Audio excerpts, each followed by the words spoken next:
ना, बाकी के नियम आगे मैं बोलूंगी तो वो आप अपने लिए लागू कर सकते हो। बट एक सैलून में एक साथ 10 लोग अगर घुस गए और आप 10 को बोलो हाँ बैठो बैठो बैठो बैठो, तो उसमें आपका इंप्रेशन खराब होता है। इसीलिए आपको सब डिसाइड करना है कि आपको कैसे कस्टमर चाहिए, मंथली कितने चाहिए, दिन में आप कितने लोगे, क्वांटिटी का भी आपको ध्यान रखना है। ठीक है।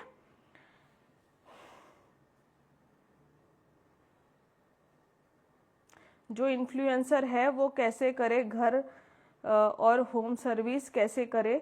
बेटा इन्फ्लुएंसर अलग इंसान होता है, वो सिर्फ इन्फ्लुएंस करता है, मतलब वो सिर्फ किसी का प्रमोशन करता है। अगर तुम सोच रहे हो कि तुम इन्फ्लुएंसिंग भी करोगी और सब कुछ करोगी तो सब कुछ नहीं होगा। अच्छे से एक चीज़ पे फोकस करो।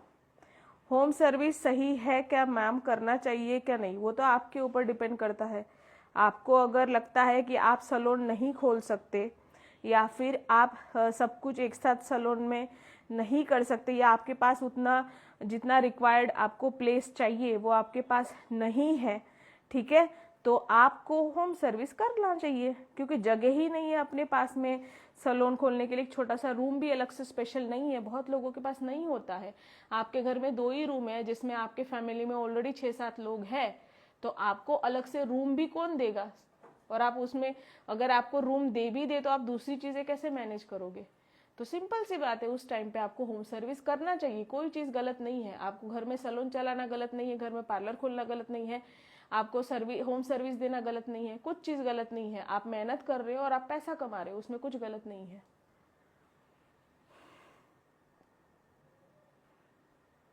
एक बार पहला थी रिपीट करो ना मैम। रिपीट कुछ नहीं करूंगी मैं, क्योंकि सारे वीडियो 1 साल तक सेव रहने वाले हैं। आप वापस से वीडियो सेव रहेंगे, उसको जाके देख लेना। अभी फिलहाल मैं जो सिखा रही हूँ उस पर फोकस करो। ये पहला ही पॉइंट है वैसे तो, ठीक है। बट अगर मैं जैसे कि कोई आधा घंटे के बाद आता है वो मुझे बोलता है मैम रिपीट करो, तो रिपीट नहीं होगा, क्योंकि वीडियो 1 साल तक सेव रहने वाला है। आप उसे रिपीट भले 1 साल तक 365 दिन तक रोज देखो, कोई प्रॉब्लम नहीं है, ठीक है। क्योंकि इसे रिपीट करने जाऊंगी तो मेरा आगे का जो सेशन है उसे मुझे टाइम लगेगा कवर करने में। चलो अब हम आगे बढ़ते हैं और नेक्स्ट टॉपिक जो हमारा रहेगा बिजनेस मैनेजमेंट के लिए, उसके बारे में बात करते हैं।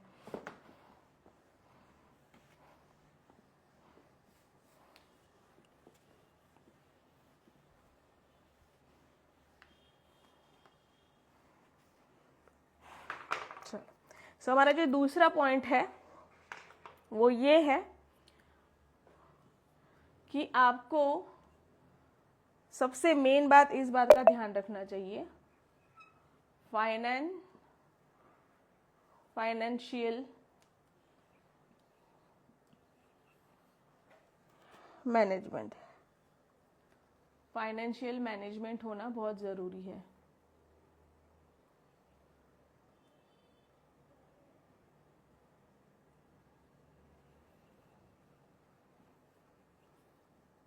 ओके, फाइनेंशियल मैनेजमेंट मतलब हम पैसों की बात कर रहे हैं यहाँ पर, ठीक है।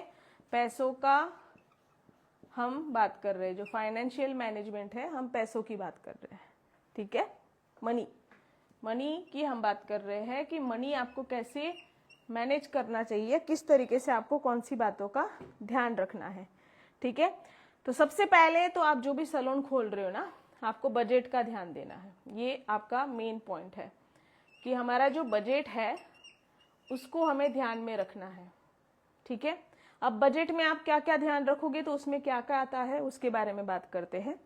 अगर आप किराए से कोई दुकान ले रहे हो, घर पे है तो इट्स ओके, फिर बाकी के आप पे लागू पड़ेगा। तो आपका किराया कितना है? अगर आप किराया से दुकान लेकर वहां पर आपने सैलून खोला है तो उसका किराया कितना है, मतलब हम रेंट की बात कर रहे हैं कि आपको रेंट देखना है, ठीक है। जैसे कि आपका रेंट 5,000 है, 10,000 है, 3,000 है, 1,00,000 रुपए है, 40,000 है, क्या है वो सब, ठीक है। तो फाइनेंशियल मैनेजमेंट भी हमें करना जरूरी है। इसके बाद दूसरा पॉइंट आता है यहाँ पर कि आपके स्टाफ की सैलरी कितनी है और आपके पास कितना स्टाफ आपको रखना है। सो ये जो स्टाफ की सैलरी है वो भी आपको ध्यान में रखना है। ये सबके लिए, एकेडमी के लिए भी हम बोल सकते हैं, बट सैलून में और पार्लर में आप उनसे काम करवाते हो वो अलग होता है, और एकेडमी में अलग तरीके से काम होता है। दोनों में बहुत जमीन आसमान का फर्क है, ठीक है।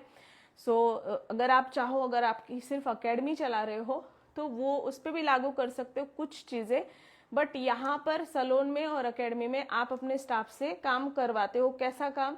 जैसे कि वैक्स कराना, फेशियल कराना, ये सब चीज़ें उनसे होती है। लेकिन अकेडमी में कैसा काम होता है, उनको सिर्फ मैनेजमेंट करना है। मतलब जैसे कि अभी हम यहाँ की बात ले ली, जैसे कि यहाँ पे ये बोर्ड लगाना है, इधर लाइट लगाना है, ये मोबाइल का स्टैंड लगाना है, ये सारी चीज़ें मेरा जो स्टाफ है वो करता है, ठीक है। उनको वैक्स, फेशियल ये सब नहीं करना है। तो इसमें और अकेडमी में फ़र्क है, ठीक है। बट वो भी स्टाफ की सैलरी है तो उसका भी बजट हमें देखना होता है, मतलब सारी चीज़ें हमें ध्यान में रखनी है। उसके बाद आपको आपका जो बिल है, लाइट बिल, उसका भी ध्यान देना है। सो बिल, लाइट बिल ही लिख देती हूँ, इधर से लिखती हूँ। आपको लाइट बिल भी देखना है। उसके बाद और एक चीज़ हमें देखनी है, जैसे कि आपके यहाँ कोई काम वाली आती है, उसका भी आप देख सकते हो कि काम वाली कितना पैसा लेती है, ठीक है। पानी वानी आपके यहाँ पर अगर जैसे बाहर से पानी आता है तो पानी का आप देख सकते हो। जैसे कि अगर आपके यहाँ पे चाय आती है तो चाय का आप देख सकते हो, ठीक है। जैसे कि मैं मेरा एक एग्जांपल देती हूँ। हमारे यहाँ पर एक क्लास, मतलब पहले क्लास में हम चाय बाहर से मंगवाते थे।